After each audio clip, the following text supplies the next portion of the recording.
Welcome, ladies and gentlemen, to Working Title Sports Show. You know what, man? Every day, D, I am thankful that every day is a roll of the dice. It's a roll of the dice, but I am thankful for our friendship and the ability of. We started off like me and you talking, because we're Cowboys fans.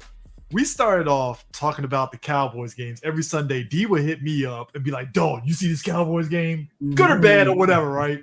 Yeah. And then eventually we were like, why the hell did we not do a sports show? And then boom, we get Working Title Sports Show. But, I remember it was so weird, and that's kind of funny. It's because of Dak Prescott we are here because 2016 is when we started his rookie year. Yeah, him and Zeke running over people. Yeah, but like it's funny because over the course of us doing this sports show, I'm thankful that you made the Working Title Sports Show, message group that we have, the group chat that we got.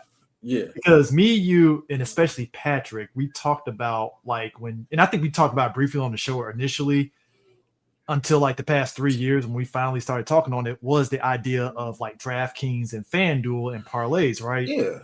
Especially with us having fantasy football and all that stuff. And I think we talked about it offline in the aspect of how it's a slippery slope because we always joke like, man, would it be crazy if a player bet on himself for FanDuel and da-da-da-da, right? And then all of a sudden, fucking Porter from the Heat got caught up in that shit and he got basically kicked out the NBA for life. No, that was Jonte Porter. Jonte Porter from Raptors. For the Raptors. We talked about it on the show when that happened. He was barely 2 years into the league and he got booted. Barely in the league. And apparently you bet on yourself. Now, we always talk about betting because we mentioned Pete Rose. We play fantasy football, so technically that's betting in and of itself. In a weird way it is. Like we talked about Pete Rose because Pete Rose is a big part of baseball history. Yes, he's a Hall of Famer. He should be in the Hall of Fame, but you want to know the truth? F him. He cheated. Yeah. He cheated. And you bet on you can't do that to me. Yeah. To me, that is ground zero. That's not like I have heard people try to justify betting in sports. Like if you're a player, if you're a coach, if you are behind the scenes, if you are taking part in that game in some type of way, the only person I clear is the ball boy, but I call bullish on that. The ball boy got more because he got inside baseball of what's going on with half the damn locker room. So you can't trust nobody that's personnel on any team. You can't. Not even a janitor. To me, that is ground zero. You can't mess with that. So it's just weird for people try to justify that. And one person said this ish. No, all right. Have you noticed these two arguments? Yeah. Number one, they setting Chauncey up. Look, why he gonna be a part of that? I love that argument. I love the argument. Like, so you just gonna believe that he was there? Yeah. He like a honeypot, man. He ugly, bro. Somebody said that. Yeah. Somebody said that. But I'm just saying. But my thing is, okay, I get that, and the other thing I get is not just he didn't do that on purpose. The other one I'm getting is that why would the mob pick him? Look, let me tell you something, man. It's not a special sport. All it takes is, and I think. Yeah. We have the Brosco family. Yeah, notice your potential as a honeypot. You thinking, hey, Chauncey Billups, not too high, not too low. Hey, got a ring. We want you. Like, they don't do that. They don't shout like that. But people forget, like, we joke about that infamous Michael Jordan video with him, the shades, talking about gambling, right? But I think Jordan and even Barkley said it best. It's like, I don't have a gambling problem. Gambling is just a hobby to me. Okay. And when you hear somebody say that, we laugh at it. But people, and I put my grandfather in that category because he was a numbers man. Like he would bet money on the Redskins / Commanders games. And sometimes he raked in money, sometimes he lost money. He'd be betting on the spread and all that shit, right? That's what we call professional gamblers, all right? Okay, look. He's a retired military. He threw money at shit. So it's like, all right, cool. All right. I know I got a couple in my family. I ain't gonna point out who it is. Yeah. But my thing is, look, okay. If y'all look, shut up, Chris. Shut the fuck up, Chris. If we can justify prostitution, then by gum, professional gamblers are a real thing. There are some people who I hate to say it. It's a messed up line of work, but sometimes that is your God-given ability. That is your autism at 1,000%. You know what I mean? That is your realm. You know what I mean? Is running numbers, seeing how the gambling is, actually betting on stuff. It's in your blood. Some people got it. I think in the case of Jordan, a case of athletes, it's competition. Chasing a high. Yeah, exactly. It's chasing a high for a lot of them that do gamble, because there's also two things. It's like people like, and I say this, and this is how I see it as a normie. There are people like Gilbert Arenas who I think that's a gambling problem / stop being poor. Stop being a broke nigga. Meaning that what I mean that is like some dudes who gamble got all this money and they just gambling for no reason. Like, stop being broke. That's for the love of the game at this point. That's for the love of the game. You couldn't do that, but now you can. Stop that. No. And then there's some dudes that just, hey, check this out, man. Who playing tonight? Who playing UFC? Who playing in UFC? All right. I got them. In third quarter though. So it's like my thing is like, and there's a guy that I graduated from high school with in my same class, where he said the thing about where gambling is at now is that as much as that we can sit there and say that, hey, it's, we have to put the blame on the gambler, we also have to put the blame on capitalism and how like a lot of these politicians, especially in Vegas, that could have easily put the screws to DraftKings and FanDuel, they embraced it for the sake of money, and now boom, it's ingrained in Vegas culture, which ingrained itself into the NBA and all these sports stuff now. And I think it could have been stopped because it was online, Chris. Mm-hmm. I think that's how it got. It just thrived. And the pandemic sped it up even more. And that's even worse. So at that point, it just linked on Vegas at that point. And Vegas kind of had no choice but to embrace what it is. Yeah. And doing so, you let more sharks in. You let more shark is like it feels like you fucked up the ecosystem of gambling to me. I don't know. Yeah, I'm not a gambler. I can't say. Yeah, just look. I told y'all, like, I tried DraftKings one time in its early infancy, because you remember DraftKings was always, hey, we'll give you $5 credit. You could try out DraftKings. I tried it and I peeped it then. It felt fixed. It felt rigged. I couldn't put my finger on it. It's just something felt off about it. In the sense of like, you think it's a sure thing, like, all right, if I put money on Tom Brady to throw over this, and then there was always these little contingencies of you can't necessarily pick Tom Brady for a draft. And it's like, well, what kind of bullshit is this? Like, it draws you off. It's always something. So it's always something. So like when you see it permeating in sports, and like I went to DC United game and I saw DC United versus Atlanta FC and sponsored by DraftKings. I see all that shit around the fucking Mercedes, the Audi Stadium.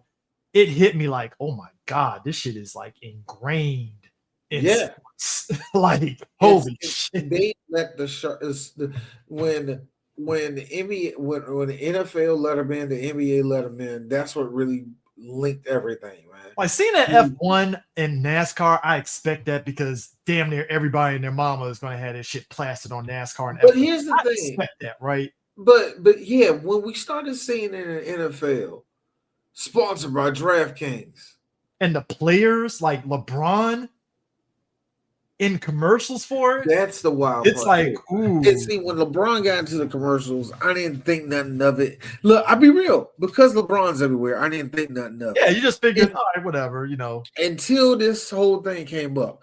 And I'm looking at every optic right now. It's like, LeBron, why is your face on that? So let's start with one. It's like just simple as that. No, and I will add one more thing though, Chris. Yeah. We always feared it. We always kind of had a fear that this was going to happen. Mm-hmm. Because remember when the whole Donnelly thing happened and the ref did that and all that. All my life, ever since I was a kid, you have it. We've all heard, the game is rigged in some type of way. Oh yeah, the Lakers Kings game. Oh, the Lakers Kings game is a everybody. It was like the smoking gun. Like, hold up. As a fan, you expect in the playoffs there are going to be some controversial calls, but the Lakers Kings game, it raised a red flag of like, hey man, even if you want to say that the Kings fucked up defensively against LA, something was up with them that last minute of just like foul. What the fuck? Like, hey man, something's up. I feel that happens a lot of times. That's what I mean. I just feel that shit happens all the time. There are some things like, we just question, like, oh man, refs did this, refs did that. Ref ball is a thing. It's a thing. Then there's the deceptive shit, the real deceptive shit that I always tell people. It's not so much when the ref blows a whistle or not blows it or not do nothing with the call. It's when the ref holds the ball too long. It's when the ref takes time to pick out to pick with one particular player to throw them off their game for the rest of the game. There's just little shit that we don't know. And then what we got with Rozier is the shit that I feared the most, which was, what if somebody was in on it and just did something of, hey coach, my knee, man, it still bother you? Man, I gotta sit. But like you guys said, man, I can't get up. But you know what I'm saying? And he can get away with it. But what blows my mind about the Terry Rozier shit, it's to what Charles Barkley said.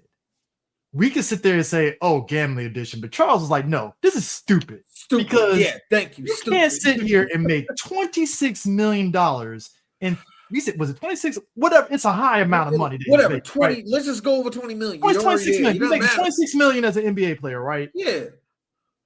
Unless you are doing something with regards to the parlay where you're making more than what you're making on the 26 million, you're only making $50,000. Is it worth killing your career for $50,000? That's what all this is. Jonte Porter doing it is hilarious because, hey, he was barely in the league. That's funny. That's funny. Yeah, wow. But in this case, it's like, no, you are a millionaire, even if after taxes, you're still a millionaire. My question is this: when it comes to Bama's like you, what game was it? Yeah. What game did you say? I have the games. No, not that shit. What game did you say? 10 million Atlanta Falcons Super Bowl. Is that what you did? Because that's the only thing that makes sense of shit like this, man. Like, what gambling did you do? And 2 days later, Big Pussy said, "Hey, how you doing? I'm from Jersey. I want to talk to you for a second." No. I'm not going to touch you. Not going to put no hands on you. But like I said, Mr. Cipriani loves you as a basketball player. He loves everything. Hey, and the only thing you told me, say, it'll be a shame if you wake up, you're not feeling too good one day. That's all. I don't know. Look, you didn't see me. I didn't see you. Have a good day. Let's go Mets. Like, you know what I'm saying? So basically, the FBI is channeling these 7 games. I'm going to list it out. And some of them you probably seen. So it starts February 9th, 2023. Lakers versus the Bucks. March 23rd, 2023, Hornets Pelicans. March 24th, Trailblazers Bulls. April 6th, Magic Cavaliers. Going into 2024, Lakers Thunder, January 15th, January 26th, Raptors Clippers, and finally March 20th, 2024, Raptors Kings. Those 7 games in particular. Now, if I were to go back and look at the stat lines for it, I'm pretty sure it supported whatever he was placing his bets on for himself with that information. For sure. And that's the wild part. That's just the wild part, yeah. And this goes into, so they said the March 23rd game, Rozier himself exited the game against the Pelicans after 9 minutes and 34 seconds, during which he scored 5 points, 4 rebounds, 2 assists. He allegedly shared with people close to him that he planned to leave the game early. That was his final game of action in the 2023-2024 seasons. Members of the group being investigated allegedly placed more than $200,000 in bets on Rozier's underline across multiple prop bets. Wow. That's what got him. $200,000 right there. And you got to figure $200,000 on top of whatever the line bet was. To blacklist yourself in the NBA. Like that raises more alarms. Like, hold on. Why are they putting this so much money on Terry Rozier, nigga? Like, all right, man, we're going to have to investigate this shit. And that guy that plays for the Hornets, actually, he plays for the Bulls now. I heard he plays for the Heat. What he plays for? So you have that and the fact that Rozier also got in bed with Damon Jones. So here's my thing. So you just telling me that NBA journeymen are just talking to each other. Hey, bro. Hey, the Bambinos, they good people. So Damon Jones is, I think, 12-year NBA veteran, played for the Heat and Cavs, and he also ended up becoming an assistant coach for the Cavaliers for 3 seasons. Mm-hmm. What happened with him was, because he's in that realm of assistant coach, he is privy to a lot of information, including players being injured, who's going to be playing in the game, who's going to be part of the starting lineup, all that insider information. And because Damon Jones has gambling debts, that led to him also giving insider information for said prop bets to being used, and you know where this is going. This man told his people, hey, LeBron ain't playing tonight. You know what that means. And it shifted whatever shift happened. The FBI said, hey, wait a minute. Now, initially, this is the reason why we're doing it on Monday. Now, Thursday, Friday, it was coming out when Damon Jones, because the time that he was doing it, it was during that season that LeBron was with the Cavs. Everybody was assuming that, man, LeBron must have known. But then after the weekend was over, it came out LeBron was not even fucking aware that this shit was happening at all. Which that makes sense, because why the fuck, like, LeBron just never came off as somebody that would do something like this. So it makes sense that obviously he wasn't aware of it. I think here's the thing. The only reason why you can believe LeBron is because number one, because of 2 things.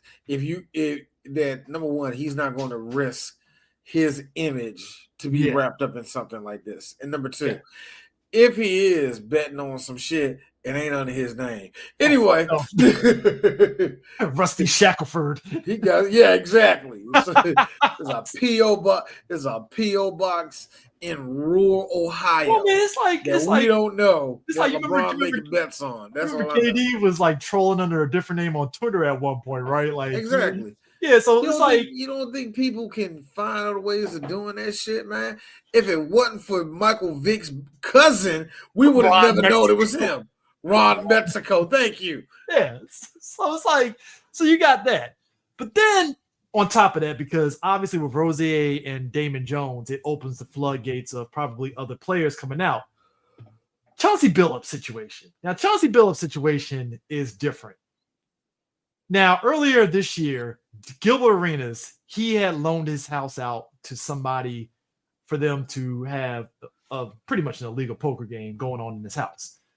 Gilbert got out on bail because he was like, they just used my house. I wasn't there. he got on bail. And Gilbert trolls, and they were like, "Oh, Gilbert snitched out," but he was like, "Look, I'm trolling folks, but I'm not gonna snitch. Like, what the fuck are you talking about? Like, maybe he did. I don't know. Who knows? If right? he did, it wasn't nothing like damning or anything like that, or anything crazy. It was just like, yo, I didn't do anything. The fuck." So Chauncey Billups, and I'm guaranteeing you, he has gambling debts, much like a lot of folks are. That's just what it is. He was holding illegal poker games that were fixed. And because he was the face of poker games, it was a way to lure in people to said poker games. Now, D said it earlier, like he was basically the honeypot. And you kind of laugh like, Chauncey Billups getting everybody. All right. I mean, Chauncey Billups does look like a very reliable guy. I get it. I'm just saying, what situation were you in where... No, I'm just saying, what situation were you in and your boy, y'all smoking cigars? Hey, there he is. Hey, Chauncey Billups? Hey, what you doing? Hey, fellas, how y'all doing? Hey, y'all trying to gamble tonight? I know a little spot. Yeah. That was him. The Five Families. And folks, it's everything that you think of a fixed card game. X-ray machines. Think about it. The God Pigeon says, "It's a real honor to see you, Mr. Billups." He was actually a big fan of the Pistons, even though he bet for the Lakers that year. He said Kobe really fucked up that year. Now, here's the thing. He helped in organizing these games, but he also worked to actually collect the debts from these poker games. Wait. Chauncey was taking cuts of the proceedings and also hunting down motherfuckers who owed debts to the Five Families. Dead ass. Wait a minute. Wait. I'm going to my car. Get my other gun. Shoot everybody's ass. Oh man, Chauncey gonna do that shit. You better do it. You better give me the money, nigga. Just imagine Chauncey hanging somebody off the Brooklyn Bridge like Nino Brown to get a New Jack City. They did not say. Who said this? What report is this saying this shit? No, this is CBS Sports. They're saying like, okay, this said, now this is verbatim. The Mafia had pre-existing controls over non-rigged illegal poker games around New York City, according to U.S. Attorney for the Eastern District of New York, Joseph Nacella. As a result, they also became involved in rigged poker games, helping to organize the games and taking cuts of proceedings. My bad, it ain't Chauncey, but still, like and working to enforce the collection of debts.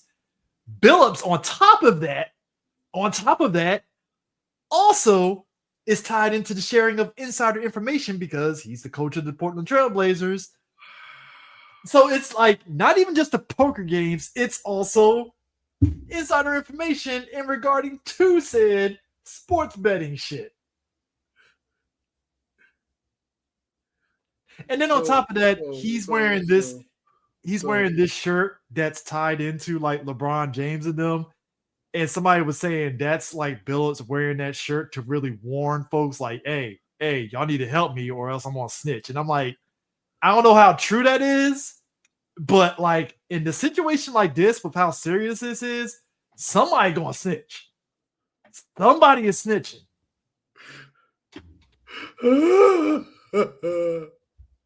It is a mess. Are you fucking serious? Hey, Mr. Lozano, I'm sorry. Look, man, I ain't got the money. You can have my NBA ring. You can do. Oh, there was plenty of that. There was plenty of that. Here, man, you can take my ring, man. What you want? You want me? Look, I get other motherfucker. I can tell you if motherfuckers are hurt. Good. Here's the damning sentence. You know that's exactly what happened. Though he was not named in the Rosier indictment, a person referred to as co-conspirator 8 matches Billups' description. A resident of Oregon and an NBA player from approximately 1997 through 2014 and an NBA coach since at least 2021, the indictment alleges that co-conspirator 8 supplied information about the Blazers resting key players ahead of the March 24th, 2023 contest against the Bulls before it was public. Damian Lillard, Nurkic, Jeremy Grant, and Anthony Simmons all set out in the game that the Blazers lost by 28 points.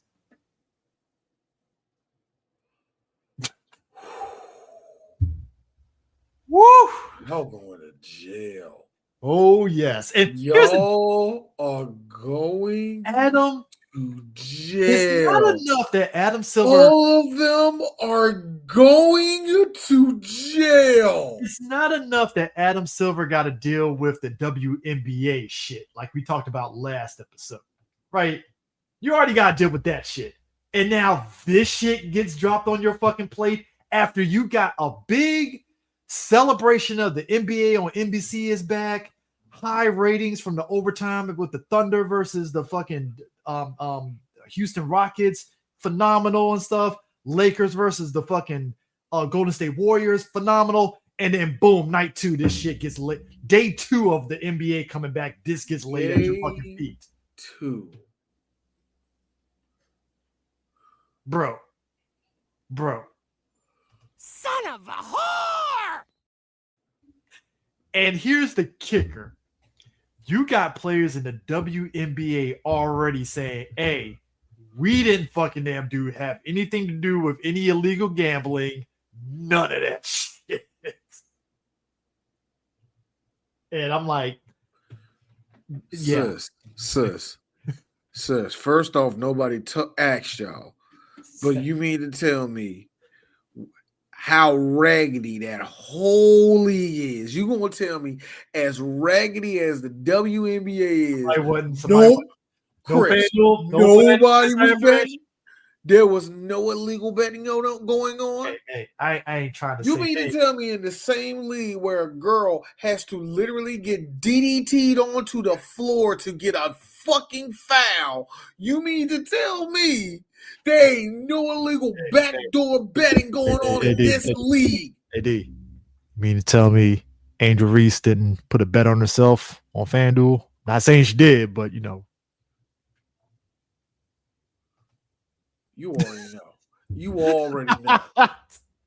You mean to say 4 or 5 of these little girls? These little girls. Hey. And I said I'm only saying that because of age at this point. I'm talking like an under at this point. 4 or 5 of them little girls have shown up, sat down. I will say this. And you know the Bambino family was like, hey, seems that Angel ain't playing today. I will say this. I joke around. People sit there and say, oh, girl above me. You mean to tell me with Las Vegas on her chest, you mean to tell me no one knocked on her door? I have said this for years. I've said this. You know, people talk about men when they cheat, they're messy. I say, okay, here's the thing. Men and women cheat. The difference is that women are quiet about that shit. What's that little clip of the old black woman? Yeah. It's like, no, women are quiet about cheating. They'll let you know if they're cheating if you fucked up royally, right? So I guarantee you some of the women in WNBA were actually smart about betting on themselves. It's just they're not going to they ain't going to blow up the spot. That's the difference. Man, at this point, they probably ain't, because a few of y'all got more money than y'all should.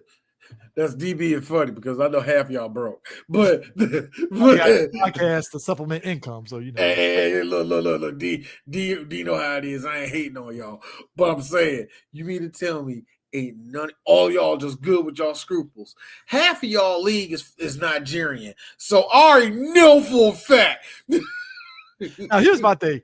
I joked about, like, somebody was like, all right, past Rosier, who would you sit there and say is an NBA player that actually is doing that? And I said it straight up. I was like, what if it came out that Russell Westbrook did it? I'd be like, I wouldn't be surprised. All them fucking triple doubles and shit.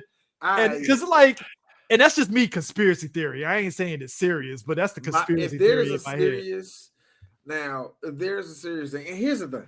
I've been seeing different names pop up for different reasons, and they may not be connected. I saw D'Angelo Russell's name. I saw Antonio Gates' name. Woo! Yeah, I know. I have seen so many names, but here's the thing. I don't know how much to verify them. You know what I mean? Yeah. Even if when I do see ESPN.com on it, I still, not that I say I don't believe it. It's just that I need all this to be settled, man. Because, you know, it's like all news cycles, it's hard to know what to believe when something big like this drops and what's still the nuggets of truth afterwards, man. And that's the real messed up part about all this. That we still know there's more names going to be coming out. You said over 30 names so far. And if there's anybody, I'm guessing more certain it's not going to be nobody big. But I think the highest. Oh, actually, I got the names. Okay, so all right, here it is. Members of the cheating teams include defendants Nelson Alvarez, Luis Apicella, Chauncey Billups, Eric Ernest, Marco Guzan, Jamie Gillette, Tony Goodson, Kenny Hahn, Horatio Hu, Damon Jones, John Mazzola, Nicholas Minutia, Michael Renzulli, sounds like mafia families, Angelo Ruggiero Jr., Stroud, Trustman, and Sophia Way. All those motherfuckers, all of them are in.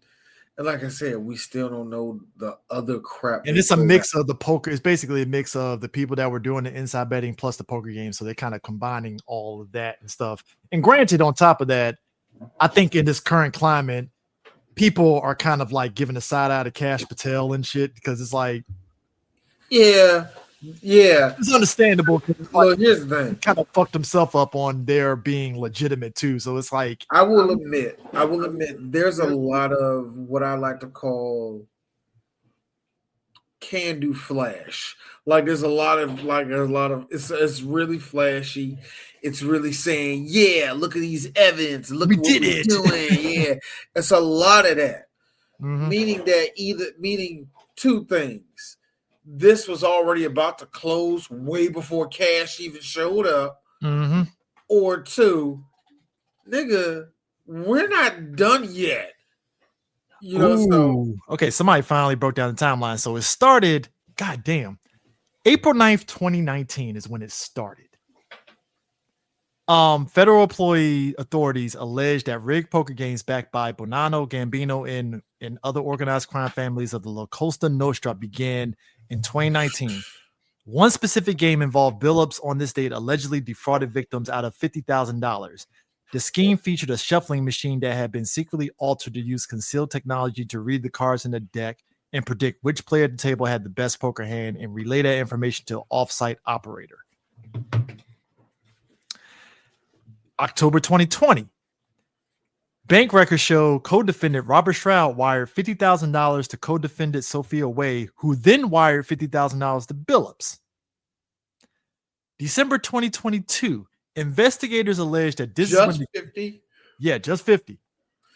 Just 50. Yeah, just 50. December 2022. Investigators alleged that this is when the gambling scheme involving non-public game status information began. When co-defendants accused of using access to private information known by NBA players or coaches was likely to affect the outcome of NBA games or individual performances. They provided other co-conspirators with non-public information in exchange for either a flat fee or shared expected wagering profits for the purpose of betting. February 9th, 2023, the morning before a game between the Lakers and Milwaukee Bucks, Jones provided non-public injury information about players such as LeBron James, and sent a text alerting co-conspirators that James would not be playing, even though James had not been ruled out on the official injury report. So for those that don't know, usually you don't know until the afternoon of that day of the game when it's official. It's like that with the NFL. Like if they're playing on Sunday, usually Friday evening or Saturday morning, you get the update on whether that player is going to play on Sunday or not and such. That's usually how it goes. So the fact that he knew that morning.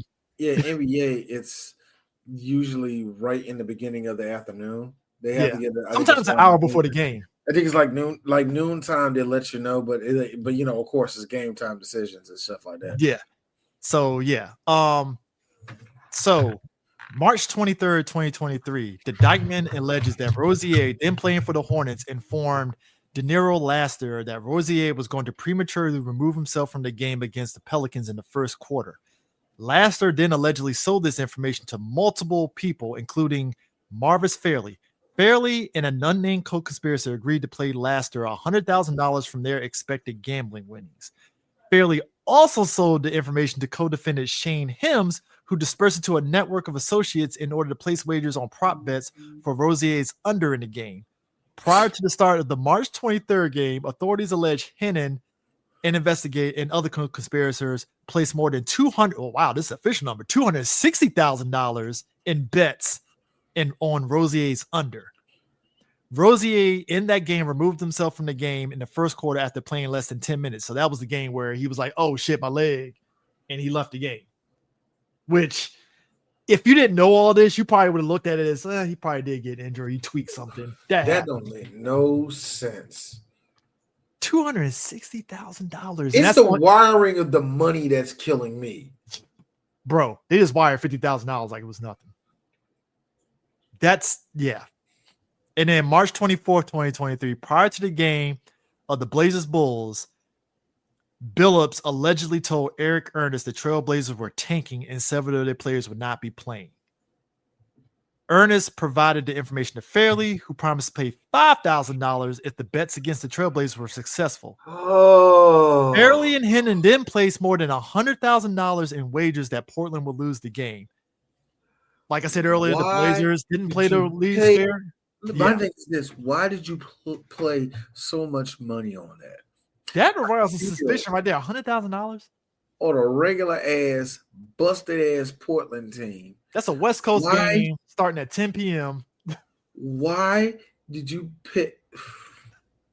And again, because that just seems like too much money for a regular season game, nigga. And especially in the game that all four of the starters were out, because again, and nobody going to the playoffs in this shit. Why is there so much money getting? To me, that's telling on yourself, man. March 28th, 2023, Fairley traveled to Philadelphia to collect his cut of the winnings from the March 23rd game involving Rozier. Laster traveled to Philadelphia on the same day to collect his portion of the winnings from Fairley. Rozier arranged and paid for Laster's travel. Which, holy shit, you paid for that mother? Okay. Hey, look, we ain't in it, man. They ain't none of our business. They ain't none of our business. Fairley gave Laster tens of thousands of dollars in cash as payment for the information Laster provided regarding Rozier's plans to leave the game on the 23rd. Then, on March 30th, Laster drove to Philadelphia to Rozier's home in Charlotte, North Carolina, and counted the money that he got from the March 23rd game at Rozier's home. So wait. So was Rozier a part of this?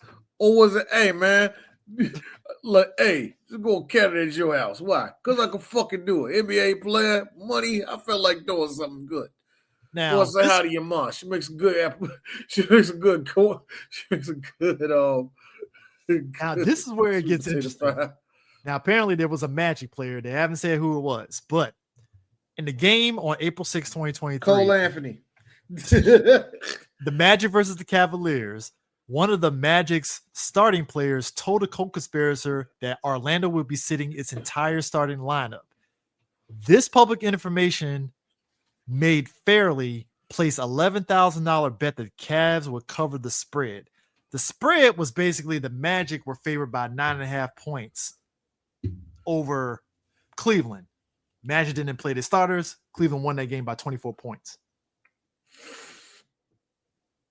So that red flags right there already. Well, I don't know. Maybe he got lucky. Wait, that's the same guy from last time? Yeah, get him. Now, you're going to laugh at this one. September 2023, September 7th. 5 co-defendants successfully robbed an altered shuffling machine. Jones then asked co-defendant Robert Stroud, who was part of the robbery, for a $10,000 advance in connection with the rigged game. Stroud sent $2,500 to Jones via Zelle. Wait a minute, how much? $2,500, $2,500. Okay. I thought it was more than that. I was like, wait a minute, you threw more than it. I thought it was 20. I was like, wait a minute, what? Now, 3 days later, Tony Goodston was coaching Jones on how to cheat in the rigged poker games. So this is the poker game on top of all this stuff. So again, all the rigged poker games and the fucking NBA games are basically just joined up at this point. It's all tied into each other instead of being separate. January 15th, 2024. Before the game between the Lakers and the Thunder, Jones allegedly gave injury information to Ernest in relation to Anthony Davis not playing in the game.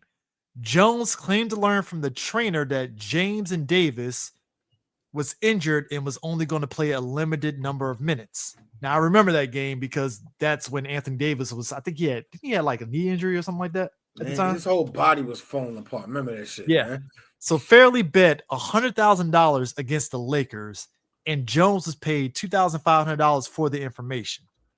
Davis, that game was listed as probable, but ultimately played, and the Lakers won 112-105, finished with 27 points and 15 rebounds. After the game, Fairley requested that Jones repay the $2,500, but Jones reiterated that he provided credible information. So basically, the dude was pissed off because it's like, you told me you weren't going to play, and Anthony Davis played. So trying to make a fuck out of me? Huh? Is what you trying to do? You trying to make a fuck out of me or something? So I feel like that was said. January 23rd, Rozier was traded to the Miami Heat by the Hornets. The Heat at this point didn't know Rozier was doing any of this shit. Had no clue that he was doing all that betting, which means that Charlotte probably didn't know either. Most likely, they probably didn't. Probably didn't. Okay, January 26th. Just gonna assume that. Prior to the Raptors-Clippers game, then for Jonte Porter agreed with Longfee Pham and others to exit the game prematurely due to an injury in order for others to place bet on Porter's unders for the game. Pham provided information to Hennon, who then alerted Fairley and other associates to place bets on Porter's under for the game, which probably led to why Porter got booted out the NBA, basically because of this shit. Which, funny enough, 3 months later, April 7th, 2024, NBA banned Porter for disclosing information to sports bettors and betting on games. Habibi firebombing got a missile tuck. If some robbers come through, then I guarantee they give it up. Lifestyle huge, this basic bitch, she in the little. And then Porter plead guilty to wire fraud conspiracy. Got sentenced to hearing. Actually, he gets sentenced in December, and he faces a prison sentence of 20 years. 2 years in the NBA just to get 20 years in jail. That is fucking insane.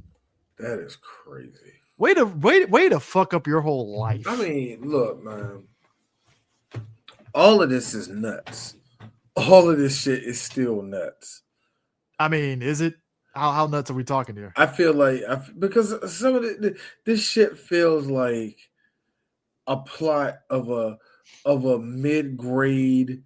Look, this feels like a plot of a movie that is going to go trying to get all the Oscars, but everybody know it ain't good enough to win it, but it gets nominated for a bunch of them, but you know it ain't going to win that. Here's the kicker about this. Because like this, instead of it being like a 10, it's like a solid 7. Like, here's the kicker about this. This is what it sounds like. It sounds like a plot out of one of them movies, bro. Before I continue, though, it's funny because a couple of years ago, me and you, we did an episode on blue chips, and we were talking about how, like, obviously with the nil deals and stuff, the game has changed in terms of college kids getting their money in colleges. But in blue chips, there was this thing about how, like, college players were feeling some way they weren't getting money, so they were doing things like throwing games and doing all these things, right? And it's kind of crazy. Like, we watch that movie and we see how much that really was like a driving force of investigations happening and beat reporters reporting on it.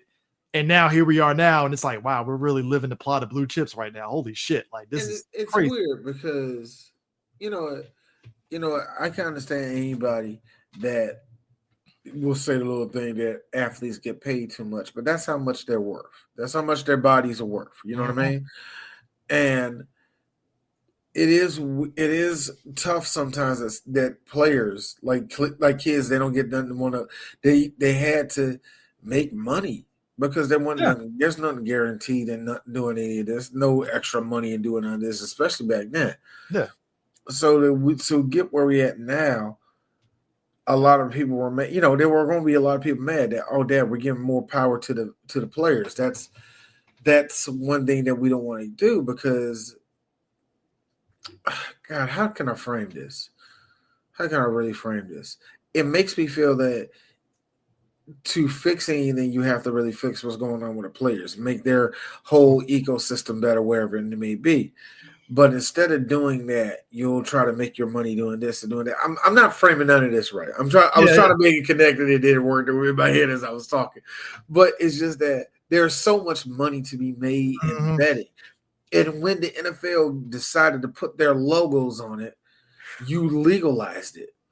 There's been this push to get casinos, and it matters what part of the country you live at.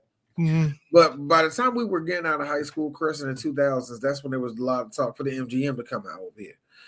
And it was like that in many different places where gambling was like, hey, it's always been legal. Can we throw up a casino? And 9 times out of 10, if it gets the funding, it's going to go through. Yeah, once what was the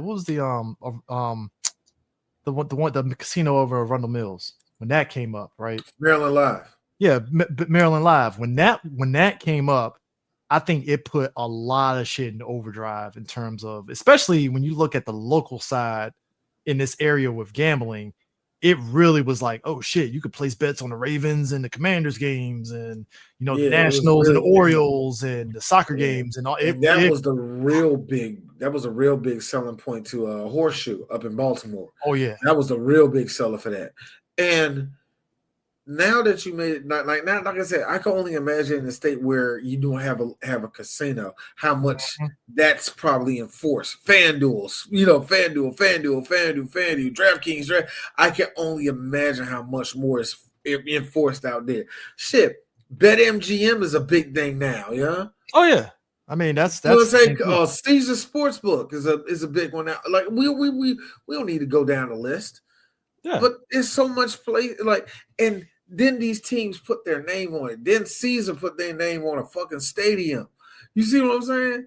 All this shit is crazy. And we're just now coming to the point where now the whole system is starting to break up. Everything is you're starting to see all the holes that were in there. You see some players force themselves into a hole because they got gambling debts themselves. Y'all didn't prepare for the one player that is into it with the freaking La Cosa Nostra. And I think find a way into the NBA. And that's why I feel like the documentaries that are going to come out of this is going to be interesting depending on how it gets framed. It's going to be dependent because Netflix is going to do a documentary on this. You're right. It might be an ESPN 30 for 30 on this shit for sure. ESPN, that was funny. What? As they were saying this on ESPN, as Greeny was up there saying what was happening as they were arresting Chauncey Billups for betting, the ESPN bet logo slowly disappeared. That day straight up Homer Simpson, and by what I hear, has not come back. Oh hell I don't no. know if how true that is. Terrible look. Because the day it happened, all of us were joking on like, it's fucked up that we're watching this as Stephen A is talking about this, and it's like sponsored by DraftKings right there at the bottom before it just left the screen immediately. Because it was just like, not now, damn it. Yeah, it's like, really, dog? Like, y'all still putting the DraftKings shit up in here? Maybe this is not a good look right now. Nah, you can't do that. Like, what I think, and that's what I'm talking about, man. Everybody y'all done got in bed with these motherfuckers, man. And there ain't no, I ain't gonna say there's no turning back, but ain't no turning back because, okay, so now we're in 2025. January 30th, 2025. The Wall Street Journal reported that Rosier was still under investigation. I remember we did talk about this on Working Title Sports Show. Basically, what happened was there was an unusual bet line between Charlotte and New Orleans. And I remember it specifically. Basically, the NBA, they did an investigation on it to the point that Rosier even said they took his phone. They went through the process of just looking through it all the way top to bottom, and they found nothing on it.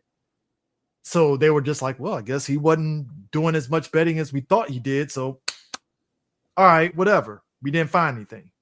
And I remember then it was like, yeah, they didn't find anything, but you know they got eyeballs on you right now, right? Exactly. Rosier? And I mean, we were saying that too. Like they're looking at you because we all saw the game, and we was all. And I remember when I passed everybody the clip, they was like, "That might be cheating." They're like, "That Yeah, looks we can't like prove cheating." it, but The best response was Rashad McCants. He was like this. I know how that play look, fella. It don't look like that, young fella. I know where you're supposed to be at. And you ain't in that position. I'm like, you saw. Look, if I was beside Rashad, like, you saw that shit too? He ain't supposed to be over there. Why the fuck are you over there? Yo, that tells you something. Like I think everybody. You all for the play. You didn't know where anybody was at. That happens in NBA games. Even to good players, it's like, oh shit, I'm on the wrong side of the court. Yeah. That happens. But you were over there too long. So here we are. No man don't know what setting. Like, come on, somewhere. Yeah. So here we are, 10 months later, present day. Billups, Jones, and Rosier are arrested alongside the other co-conspirators from the 5 families. And just, I mean, look, at this point, You blew it! You had it all and you blew it! That feels like the best thing to say. I think it's to the point where everybody is just kind of like, who else is what other names are going to come up once the ball starts rolling on investigations? We can only imagine. That's the thing that kills me. We can only imagine who's going to show up on this shit. Because everybody's thinking there's going to be some big names like LeBron, but I'm like, LeBron's probably fine. Like, I think if anything, we are going to see some messed up names on there where we just, because here's the thing, and I always say, anytime you heard me and Eris talk, and I'll say like, oh, this person, Eris go, no, not that person. That'll never happen. I think that's the first person you need to think about. Who's the people that you're like, no. You know what I mean? But I'm not into, and I hope nobody's in the business of trying to figure out who's a person been lacking on the fucking court and shit like that. Now, would it surprise me if, and I'm just throwing this name out, not saying it's them. Mm-hmm. Now, if you tell me it came out that Luka Doncic was behind, it's like, are you fucking kidding me? I don't think it will be on or that Joker. Ah, man, that was like, what? Nikola, what? But I want to think quiet man. I wouldn't think it'll be nothing like that. You know what I mean? Yeah. I wouldn't think it'll be a Tyrese Halliburton. I don't think it will be Shaq. I think it will be a Brian Ingram. You see what I'm saying? But here's the thing, like this is not accusing. Like if you told me the last 2 years of Bradley Beal's career in DC, he was working with the mob, I would believe every second of that. I mean, look, there are certain and that's what I'm saying. There are some players that you just like, you know how they even briefly here. You know, you're like, I mean, look, 1 year, yeah. What else did you do that year, nigga? I mean, and the thing of it is, like, they talked to Spoelstra. And he was just like, I mean, I've rotated Rosier in the lineup, but I just was not expecting him to do this. Like, because he's genuinely like, holy shit. Like, I honest to God didn't fucking know. Like, this is crazy. And that'll get you. Like, if we found out that Rui Hachimura did this, we'd be like, huh? I mean, look, you saw the shit. Whoa. What was the prop bet? What did he do wrong? You know what I mean? Hey, Hachi, was the Yakuza on your nuts? What happened here? Oh, that'd be the first thing. Like, y'all racist. No, but it was Bambino family. If anybody want to know, the Bambino family, them in particular, they really wanted to kill me. It wasn't Yakuza. Shockingly enough, it wasn't. Shit, I wish it was the Yakuza. They were nice about it. We already talked about it. That's not funny. No. Hey, we already talked about it with Ohtani. We already talked about that shit with Ohtani and that stuff. All right. There's a story of Fedor Emelianenko. When Fedor was on Pride at the time, but he really wanted to do this show for Antonio Inoki. Antonio Inoki did every year, right? So they went behind Pride's back and got Fedor there, right? So what the Yakuza do? who ran the Yakuza, who ran Pride. What did they do? They went over to Fedor's manager's house, beat this nigga, pistol whipped the shit out this nigga, and told him that you're gonna sign over there. So after days of back and forth, the Inoki people were there, the Pride people were there, and they were going to oversee this person getting signed, and there would be no guns drawn. Yeah, guns were immediately drawn. Of course it was. Like, why wouldn't it be guns gangsters drawn? became gangsters? Yeah. So yes. When the mob gets involved, it's a very serious thing. And speaking of the mob, that's what I would suggest to anybody. I would say if you want to watch it in any type of form, my boy Napoleon, the joke I just did was from my boy Napoleon Blown Apart. Watch that whole series on Pride. It is very good. Yeah. But Pride's downfall was because of the mob. And when the mob gets involved in any type of sporting event, where I swear to God, it ain't just betting that gets in there. It's where their money getting tunneled into. Mm-hmm. Now, yeah, that's the difference between Japan and America.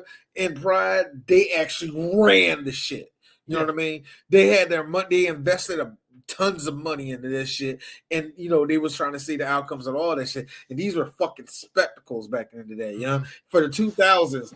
The fucking seating arrangement for these fucking Pride events is nasty, nigga.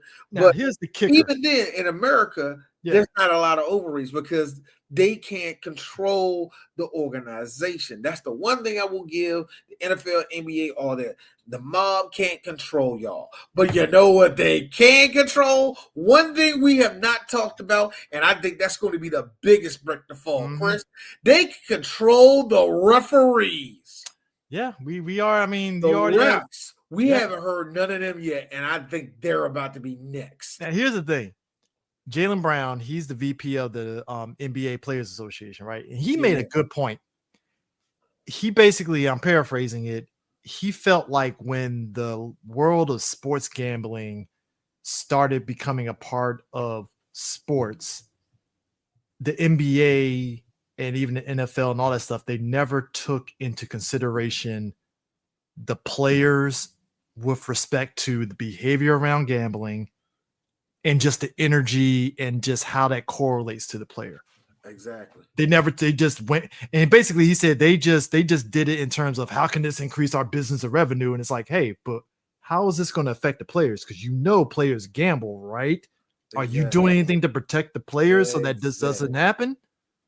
Exactly. And that's the problem. It's like I said, it's capitalism. You're not factoring in, you're just so concerned with revenue that you're not factoring in the behavior of people. Capitalism has a weird thing. It has this thing of not looking at where its shit splats out at. It doesn't care. It doesn't care. It doesn't care the toxic waste it makes in the outcome of all that shit.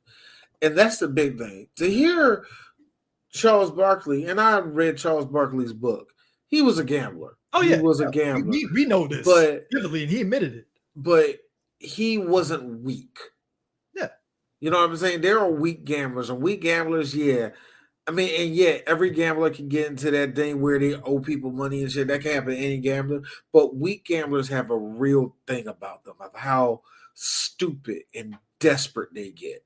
Yep. And even with these hardened NBA players, you mean to tell me a fucking plot line in a Ray Donovan episode ain't happening with one of them? They're over there like, wait a minute, that's the fucking guy. You can see Ray Donovan walk over there. What's going on? That's the fucking guy on the fucking Lakers. Man, kicking my ass, man. How much you fucking own? 3,300. Fucking what? You know what I mean? We be shocked about this shit. We be shocked about how much money, because if we can believe that MC Hammer gave his whole community half of his check, then you best believe that you can see somebody giving half their check to the mob for no damn reason. Why? Because I was winning bets that day, and I really, truly thought the Chiefs are going to win this year in the Super Bowl. Mm-hmm. I thought they had it. Jalen Hurts finally showed up. Yeah, it's just that's how it is, bro. But it really speaks to just like the nature of where we're at as a society when it came to gambling. Because you think about how we grew up, like we said earlier, we have family members that did the sports betting on the point spread, because I was even telling I was telling a lot of young folks this and stuff about, like, because some of them, I was on Blue Sky and I was talking about it, and it was like, I told them about the fact that, like, if you cracked open the sports section of the Washington Post, they have the list of like the teams in the NFL. I just use that as an example, and it would have the actual like over and under on it. Yeah, and that's really, that was low key a way for people that was putting bets on to kind of like help them in terms of who they wanted to put money on and stuff. The most, and I will say this, the most that you would hear back in the day, and I'm going as far as 2000s. Yeah. The most you would hear, and let's just stick to when they were still WJFK, but now like 106.7 The Fan, the most you hear at the end of the day is like, hey, you want to get live sports betting, live sports, like you want to need live sports betting, call 1-800-253-BET, and you can, and that was like the only way you can do it back then. Yeah, they call a hotline. Yeah, call a hotline, or there were sites online, but the sites online varied from really, really good to really, really shitty. You know what I mean? It was always there, but it was never there as an advertisement. So here's the thing, and I really mean this. If we're not going to advertise cigarettes, I'm fine with that. We need to stop advertising liquor, but that's a whole other story that a lot of you drunks don't want to hear right now. But if we can ban that shit, you don't show sports betting during a sports event. That's all I'm saying. During a sports event, don't show this shit. Okay. If we're like, if it's the middle of NBC today, 10 o'clock in the morning, okay, I can deal with that. Not during the damn game, bro. So Chauncey Billups had the Clutch Sports Group hoodie on, and that's where it had people was like, something's up, right? Now, I'm going to list off names. I'm going to list off the names of NBA players. They did that shit. I'm gonna list off the names of NBA players that they represent, and I'm pretty sure some of these names you're gonna be like, maybe they got some involvement in it. So, all right, Lonzo Ball, Marjon Beauchamp, Eric Bledsoe, Miles Bridges, Troy Brown Bridges, KCP, Jordan Clarkson, Anthony Davis, De'Aaron Fox, Darius Garland, Aaron Gordon, Draymond Green, Jayden Hardy, Montrezl Harrell, Taylor Tucker, LeBron James, Bronny James, Keldon Johnson, Christian Coloco, Zach LaVine, Jalen Leck, Tyrese Maxey, Ben Moore, DeJounte Murray, Kendrick Nunn, Nurkic, Scottie Pippen Jr.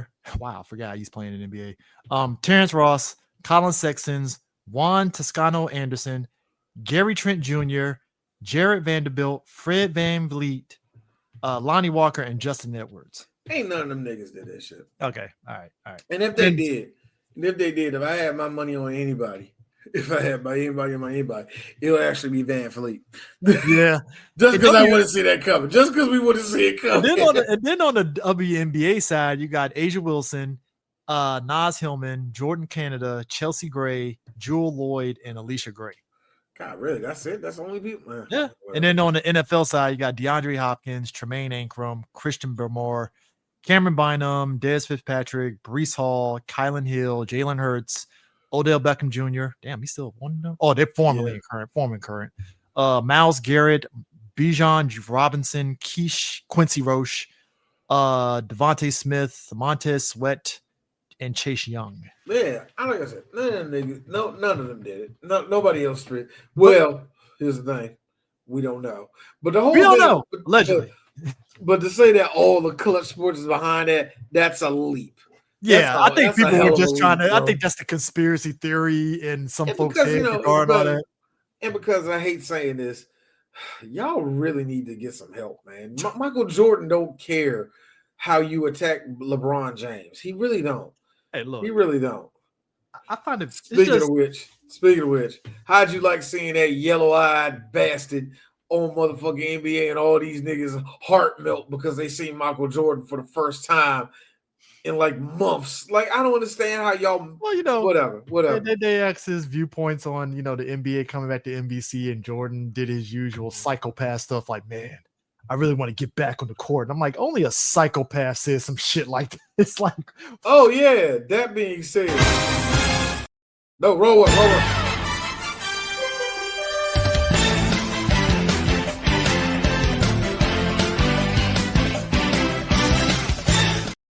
I gotta admit, man. Yes, NBC on Peacock, but it's NBA on NBC, and it was great. Man. That music, it hits.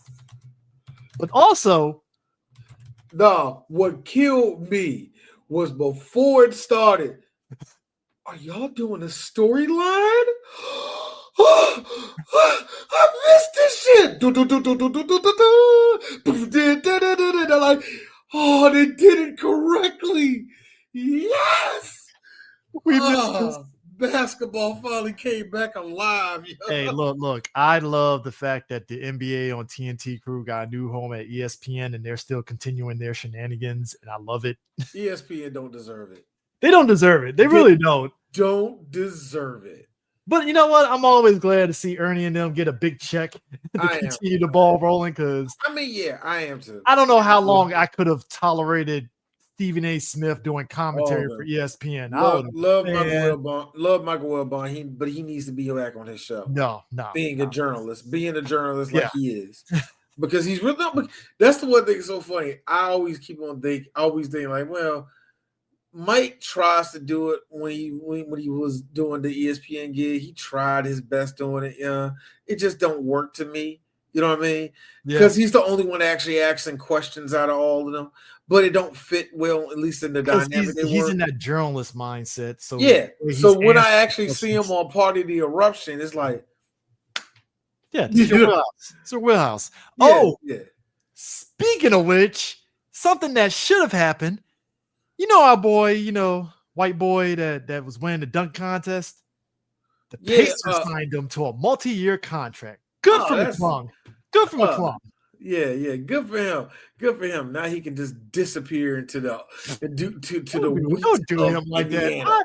Look. Every once in a while, I will cape for a white person. All right. McClung is one of those white people I will cape for, because I'm like, what? I can't. Why? I can't. Because Jason Williams won't let me do that. White chocolate himself. I have seen white Jesus in sneakers, and his name was Jason Williams. Yes. This is a Jason Williams stand podcast. You're right. I also here's like this. Like, I also really think let me put it this way. The reason why I liked, and we are going to do that show, Chris. What's the name of that jump? Was it called Showtime? That wasn't called Showtime. What was the name of the Lakers show? Winning Time. Winning Time. I love that show. Yeah. That show was great. The one thing I loved about it, and if we don't get to see it no more, is that I know that wasn't how he was, but that's how I saw Larry Bird. Psychopath. Oh, dude. Psychopath Larry Bird. Larry Bird. No, look, I think we both said it. To be and we even said about Kobe. To be the greatest in your sport, you have to be a fucking psychopath. You got to be a little bit stupid. You got to be a little bit this. You got to be. Like, we love Kobe. He's a little bit of a psychopath. Like, little bit. No, Kobe would kill someone if he could. No, look. You know what solidified it for me? It's that clip that always gets there. Hey, you guys are 2 up and stuff like that. And he's like, it's not done. Job's not done. Only a psychopath. Like, any normal person be like, yeah, it feels great. We're up 2-0. No, Kobe just sat there silent, like, job ain't done. Instead of celebrate. I love no. We on it, Kobe. We on it. Sometimes you got to be on it. Like, nah, I know we having fun, but for real, no, the job's not done. No, job ain't done. Like, fuck no. Look, I can respect that, man. Kobe the one dude that's like, oh man, we're up 2-0. Fuck you smiling for? Nah, that's the shit that killed me. That shit that killed me. So I sent y'all that joke. This motherfucker said, "What you think of that? What could happen? We play like a bunch of sissies." Let me tell you, when a white guy in the 80s says y'all a bunch of sissies, he mean that shit. Oh, dude, you know what I loved? Moneyball, right? When the Athletics, they lost, right? And they're all in the locker room and stuff. And like Brad Pitt rolls in there, fuck you celebrating for? Like, what are we doing here? The fuck is y'all? Y'all happy for it? Like y'all lost. You got your ass whooped. What the fuck is it? Like, what are you doing? Like, and I respect that because it's like you can't put the cart before the horse, and it's not done. Like you have to kind of like be in that mental focus because then you might lose the series even though you're up 2-0. You just never know. They show your boy Larry looking around that locker room, seeing all these niggas laughing and shit. It's like, no, it's just you have to be a psychopath. So that's why I laugh at like, got no heart up in here. it's like, because first off, somebody was like, why are you asking Michael Jordan what he thinks about the 3-point shot? Like, why? Jordan, of all people, Jordan. Like, why? Jordan? Why would you ask him, man? It's like Jordan was never a 3-point expert. Like, you got plenty of vet 3-pointers there. Did y'all only play with Michael Jordan in NBA Live and your cousin found a way to mess with the ratings and he made all of Jordan's stats 99? Is that how you see Michael Jordan? Because that's how I think people think of Michael Jordan personally. You know what I mean? Yeah. So it's like, is that what you think, nigga? You really think Jordan is that untouchable? Like, you can't answer that shit. And also, I feel that was just the wrong place to put him at. Yeah. And I agree with who said that? I forgot who said this shit. If you put him in front of a whiteboard, it might be better. Oh yeah. Yeah. I think it will go. But yeah, I forgot who said that. But yeah, I agree with that. Like, here's the thing. You can't Tom Brady Michael Jordan. Oh, hell no. Tom Brady can barely do what Tom Brady's doing right now. But I'll take Tom Brady trying it out. You know what I'm saying? You heard me, man. Like, I don't think he's perfect. I think he's getting better. Tom Brady is like an actor that is still green, and you got to put a veteran talent near him in order to like help him out. And that's where Tom Brady's at, where it's like he's still a bit green. It's like, put it this way. We love how Romo, when he started commentating, it was like if it just fit him perfectly. He came in it off, just kept going, and it was enjoyable. Because we know Romo loves the game, and like the way you see him very excited when he's talking about, okay, guys, look at the quarterback. See, here's what he's going to do, and you're engaged. Like, oh shit, I want to hear this, man. You know, and it's like, what's the other guy for the Fox? Greg Olsen. Greg Olsen, like same way. Greg Olsen's like Romo, where he's really like, oh, he's knowledgeable about like, okay, look at this player. I feel that Tom is too knowledgeable. Is that such a thing? I feel when I say too knowledgeable, like he's way too technical. I don't get it. This is his first year. He still don't know what he sounds like. I will say this: if anything, and this actually works in his favor, because I know somebody that ain't charming at all, but everybody loves hearing him. That's Troy Aikman. If he can find a way to get Troy Aikman, is a bit of everything. He's going to praise good effort. He is going to tell you how the game works, how timing works, how to set up the play, who's seeing everything wrong. He can tell you football. Like you can hear the 3 rings on his hand glisten as he talks. Hey, listen. But we know there's this that we don't know like about Aikman. I think Tom Brady can do that. Here's the funny thing about Aikman. So prior to the starting and stuff, Washington is playing Kansas City, playing the Chiefs. Chiefs are up 7-0, right? Yeah. Him and Chris Collinsworth are talking.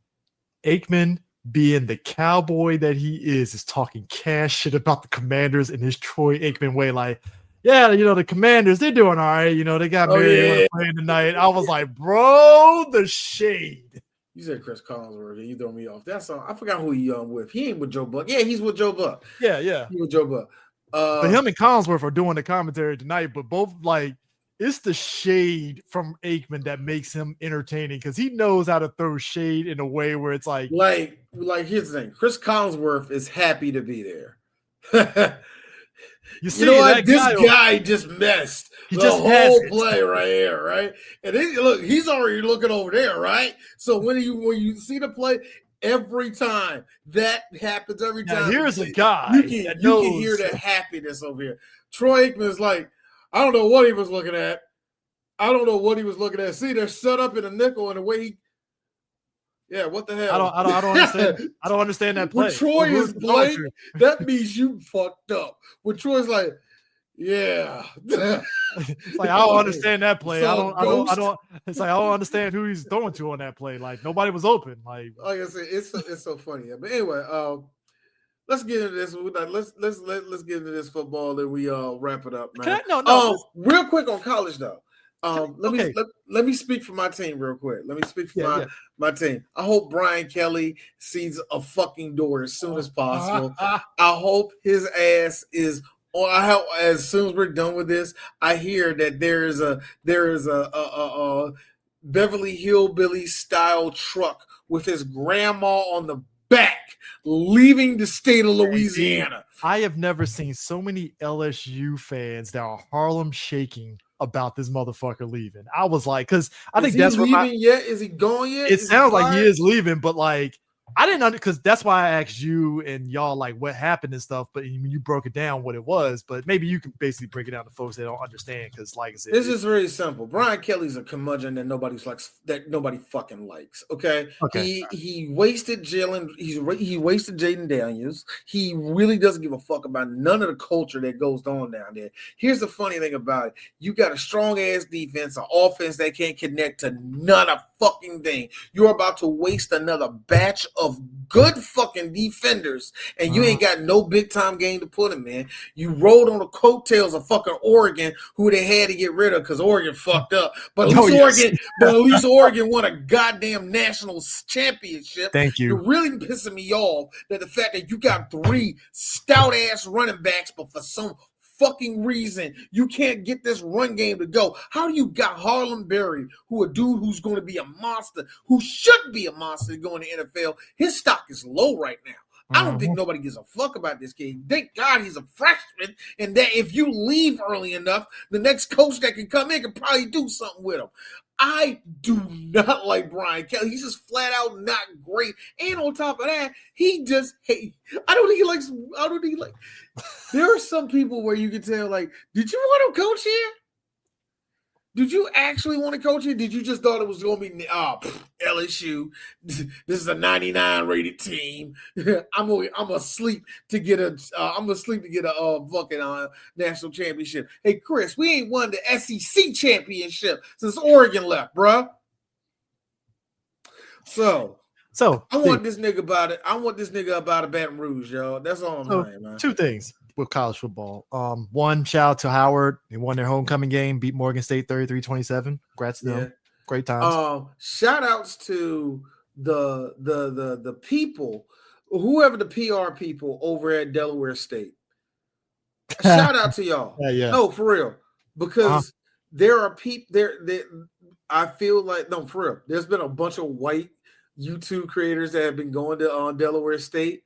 They're in love with that place. They're number 1 in their conference. Yeah, I know. They're in love with Crazy. it. There's this swelling that's going over there. And then you know how Working Sports Show is ever since we came on. Fuck Delaware State. Y'all still suck at football. But I am glad somewhere Joe Biden is like, what do you mean fuck me for? Joe Biden, what? Got the Hornets on Logan, got the red and the blue on. What are you talking about? Come on, it's Hornets football. Let's go. Look, I really see, but that's what I'm saying. Shout out to their PR team. Shout out to their alumni. I really mean this because I ran into their alumni and one person that heard our show. I love it. They still fuck y'all. But hey, but I love those little moments. But that being said, real talk. The way they turned that little program around, man, it's nice. Even if this is going to be for a couple years, I'm glad Delaware State is happening. Because here's the funny thing. Yeah. We know this for a fact. Especially with these MEAC colleges, when they win a championship, that batch of alumni holds on to it for a long time. That's why a lot of early 90s Howard people in this area are fucking annoying. But they won the MEAC that year. I mean, look. So I bring up the whole thing with college football. To be a Terps football fan these past 3 weeks have been a level of agonizing because where was the pain, Jameis? Yeah, just pain. It was pain everywhere. So you got to understand something. When you're playing in the Big Ten, you can't play with house money. You got to keep your foot on the neck of every team that you play. In Maryland, the past 3 games, they have the lead and they fuck it up every time. And like the first time it happened against Washington, all right, yep, lessons learned, right? But then the next 2 games, they fucked up again. And I'm like, what the hell is going on? What made you think we learned the lesson, man? I just assumed it was just a one-off thing. Hey, you fucked up. Because the way who was that? Motherfucking because the way motherfucking what's the name put hands on when UCLA put hands on us, man. UCLA pissed me off. I was like, what the fuck is going on? Like we didn't have enough to beat them. I thought we did. No, we didn't. They were already on their little momentum high because they won their big game and they beat what's the name? What was it? Penn State. Yeah, Penn State. That was a big one. Yeah. Yeah. You know, they literally took out the air out the tires of that whole program. Now this weekend we got to play Indiana. Kick the black man out of his job. I mean, and now we got to play Indiana. I'm like, well, I guess we're gonna be 4-4. So. Indiana about to beat the shit out. Yeah, they're gonna beat the shit out of us. I mean, it's just like you might be right on something about what's his face probably leaving if it keeps going in this trajectory. I don't think Loxley is going to leave. You don't think? I don't think they're going to fire Loxley, but I think he's in trouble. Like if that means like I really think his job. Like I don't think they're going to fire him this year. I think Malik might go in the transfer portal. That's the bigger problem. I think if Malik hops in that transfer portal, Loxley's gone. Oh yeah, of course. Oh, they're gonna get rid of him. Like Malik is your face of the Terps right now, and the last thing you want. He's the only defense you got on that team. He's the only thing you got on that team because your defense ain't nothing. Your wide receivers are just okay. Yeah, they're fine. Your offensive line is trash. Your running game is. Well, see, I don't want to say trash because it's not like Malik is running for his life. That's what I'm saying. He ain't running for his life, but that line ain't doing him no. It's not holding down. No. Let's keep it real. I'm gonna keep it to Big Ten status. Okay. Yes, you got a Big Ten quarterback. You don't got a Big Ten running game. You don't got a Big Ten offensive line. You barely got a Big Ten wide receiving core. Your defense on a good day can stop a Mountain West team. You ain't stopping nobody in the Big Ten with that type of defense. The thing about Big Ten is that you have to score a lot of points to offset what your defense is gonna give up. And if you're not doing that, then you're SOL. And that's basically what happened these past 3 games. It's just Maryland. If I could say this is my and this is knowing that Maryland went to a couple of bowl games in these last 10, 15, almost close to 15 years they've been in the Big Ten. I could say this with clearly knowing. I find it hilarious that everybody except the football teams is playing like they're in the Big Ten, and the football team is still playing like they're in the ACC. Yeah, and isn't it funny? They still play ACC football. But it's weird because it's like I can see the improvement of them being in the Big Ten, but like you said, it's still Big Ten. The Big Ten is a different beast, man. So it's a jump of difficulty, young. That's what it was really like. is. Of course, you're getting the Big Ten players, but like you said, it's that ACC attitude that still sticks. Because the basketball team. That's the way of saying it, yeah. That's the best way I can describe it. Because both men and women basketball teams are playing like they're in the Big Ten. Like they're playing like they can fight for the conference. The soccer team, same thing. Soccer team, baseball, same way. Same the thing. Lacrosse team. The lacrosse team is always best in the country anyway. So it's like, no, we belong here. Yeah. How does the football team still feel like y'all playing Wake Forest or fucking? You see what I'm saying? It feels like y'all about to play Duke next week, yeah. Y'all not about to play. If you tell me this team is about to play Michigan State tomorrow, I'll be like, huh? How? When? Yeah, right. Like every year. Now, can they beat big teams? When have we beat anybody big that was ranked? We got lucky a couple years ago when we beat Penn State.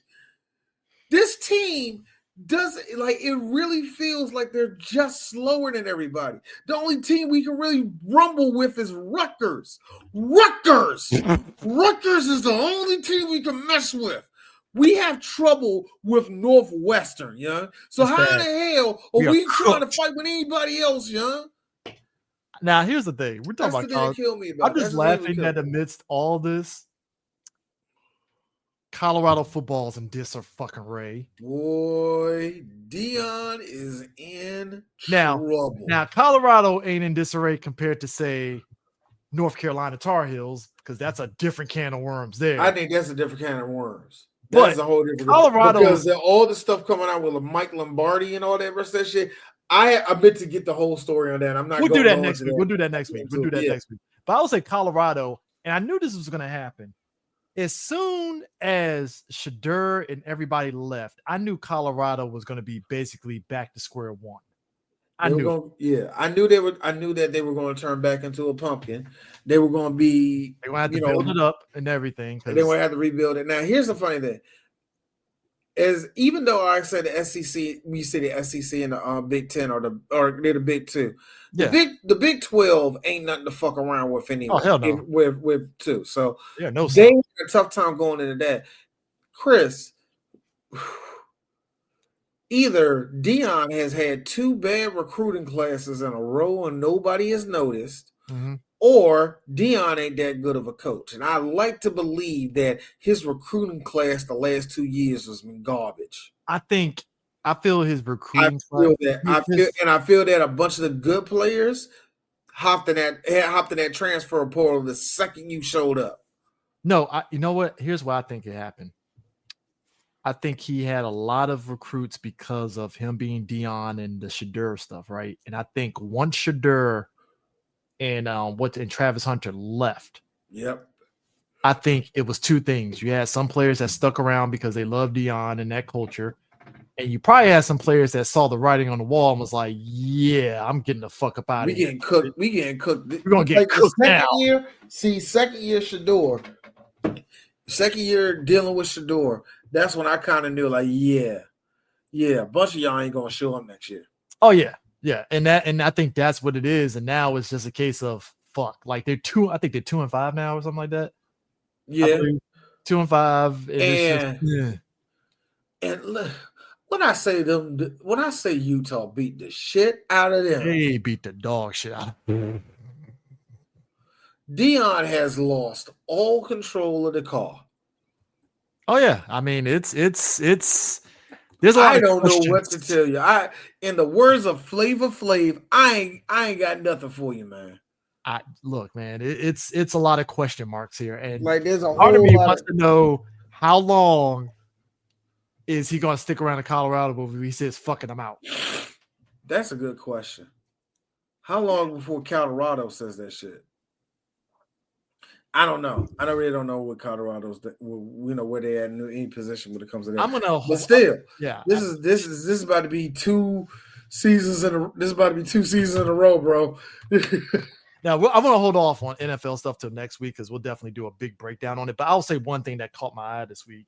So the Jets won their first game of the season, and Justin Fields in a press conference, whatever you feel about Justin Fields is whatever you feel, but it's kind of like, every once in a while you'll get a player that basically just puts their emotions out there, however they're feeling. And Justin Fields basically put it out there at the conference just on the fact of, he even admitted he doesn't have social media, but like there's a measure in his head of how he's been playing in the NFL. It's really, and I'm paraphrasing it, you could tell it kind of fucked with his head a little bit in terms of the way people probably have talked about him and his play. And it has fucked with his head because he was like, yo, I was in the closet and I was like crying. Like, cause and I get that because you got to understand, like Justin Fields was like everybody touted him as the guy, and it's just shit just hasn't been working out for him. So I have to imagine they win this game. It's a very emotional thing for him because it's like, oh my God, like holy shit, we fucking won. And now it's like, all right, is he like, where does he sit at? And that's on top of the fact that the Jets fucking management has been talking cash shit about him. And I'm like, damn, that has to really fuck with your head. So with the ownership talking about you. So 2 things can be right at the same time.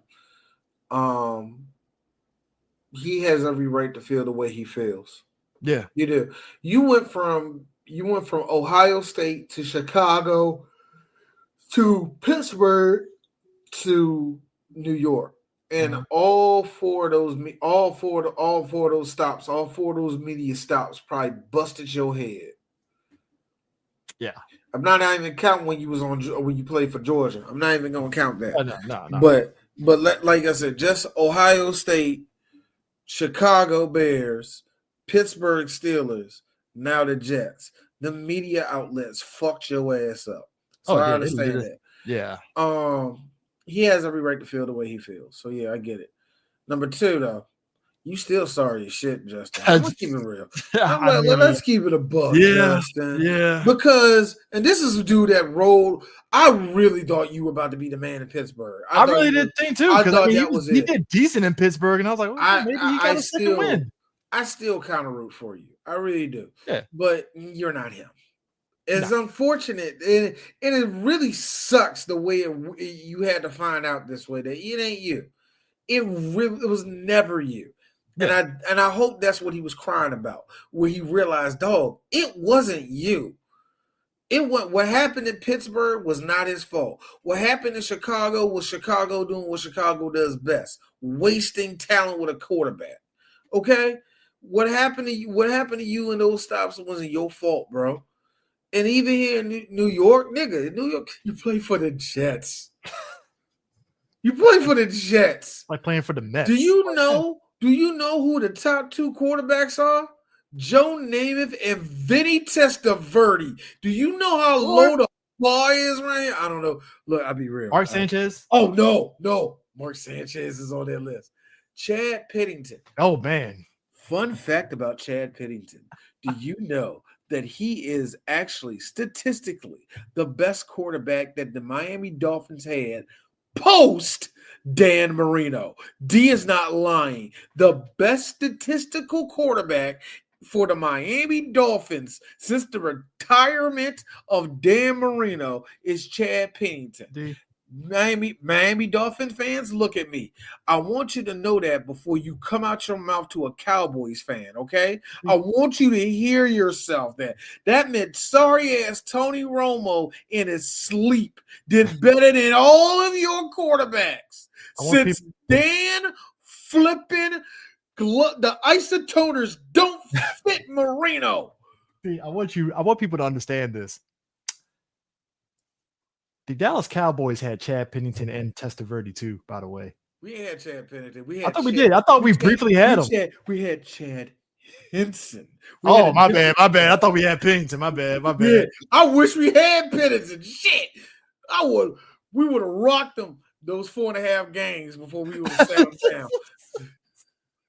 Look, people don't understand. The line before we had Romo, we were rotating a lot of like quarterbacks that were like past their prime that were just collecting the check from Jerry. I like how one of our most likable backups when we had Tony Romo was John Kitna. John Kitna threw at everybody that wasn't a Dallas Cowboy, and we sucked his dick the entire time he played for Dallas. I remember John Kitna came in there one time, threw two interceptions, but threw the game-winning touchdown, and we were like, if we had niggas come out their mouth, shit, he better than Romo. Man, that's how much copium that the Cowboys fan base has, where it's like, I mean, he better than Romo, though. I'm like, get the fuck out of my face. I know we won, but goddamn, bro. John Kitna threw directly at 2 Eagles. Just plop, plop. But he beat Donovan McNabb, though, so, hey, he the GOAT. But he won. But we won that game. Granted, I'm pretty sure the defense had everything to do with it, but still. Broken neck and all, we still beat him. Oh, my God, yeah, that's so funny. But, yeah, I find it hilarious. I find it so fucking hilarious. Wait a minute, where we at? I was at Chad Pennington. Yeah, but it wasn't his fault, yeah. When you look at the Jets, first off, the Jets, in D's opinion, had no godly right by staying in the game as long as they did, yo. And this NFL season is what I like to call so wacky because somebody with the Buffalo Wild Wings button put it in cocaine. That's what the only thing I can say. We are 8 games into the NFL season, and we've had some wacky games where teams should have won, And somehow the miracle on ice has happened the past 3 weeks with certain teams, and you're like, the fuck is going on? I'm just mad Ravens The Jets that have dead to rights lost the game and they somehow won. And I'm like, get the fuck out of here. I like, you know what, the one thing I like I said, we get into it next week, but I do love how the Panthers was rolling. They had every right to feel like they're rolling. And Bryce wasn't on that field. And Andy Dalton showed everybody why he's been a bench player for the last 5 seasons. Wow. Look, They beat the Bills beat their. Also, I'm saying this. Hey, there's a reason why the Steelers don't wear that fucking uniform anymore. Because that shit. The Bumblebee jumps. That shit is, man. How the hell are you wearing a uniform back in the time where people wore leather helmets and they got their heads scrambled and shit? That's when the gridiron was the gridiron. I never liked that shit. That uniform, old white man shit. It really is, and it doesn't help that you got fucking Throw Rogan wearing that shit. And I'm like, that's some peak old white man shit right there. Come on, man. That's when football was good with cigars. We could punch women in the face. You know, come on, that was fun. Macho shit. I drank whiskey in the locker room before I got on the field. They had a big fat cigar before running laps. I'll be honest with you, man. How the fuck were people not passing out, smoking a cigar, and then running? Ask Michael Jordan. Michael Jordan was taking shots of Hennessy before every game, probably, man. Hennessy is a black thing, so I let that rock. But like, you choking, you smoke a cigar like a chimney before the game. I question your lung capacity. Like how you not that shows you how that shows you how high that shows you how top tier of an athlete Michael Jordan was. Christ. All right. The fact that the flu game was basically he got food poisoning is hilarious to me, honestly. Oh Lord. Okay. So but yeah. That this was fun talking about gambling and. Yeah, kids. 3BG sponsored by DraftKings. I will say this: there is one time I didn't do it, but and I really thought about it. I forgot what year it was when they actually premiered. I think it was FanDuel when they had it on WWE for the first time. And me and the wife were seriously sitting there trying to figure out should we do it. And I just said, let's do some fake prop betting tonight. And we were right with most of them, right? Yeah. And I was like, you know what? Should we do this next pay-per-view? And we thought about it. Then the next pay-per-view came and we decided no. The reason why was just very simple. We don't like gambling. But more so, this is a trap. Because, and I only say this because of this, most wrestling fans, we either play dumb about what's going to happen next, or we kind of know what's going to happen next. Yeah. You know what I mean? So a lot of the shit that I'm pretty sure they would have prop bets for, it's going to be rigid. Oh, yeah. Where it's going to intend that everybody loses. So I can just see that being as a whole. And I hope they're still not doing wrestling bets on that. Man, you doing FanDuel shit for fucking wrestling. I don't know what to tell you, buddy. I think I think they need to talk to somebody about that. The only thing I have to add is that when it comes to F1,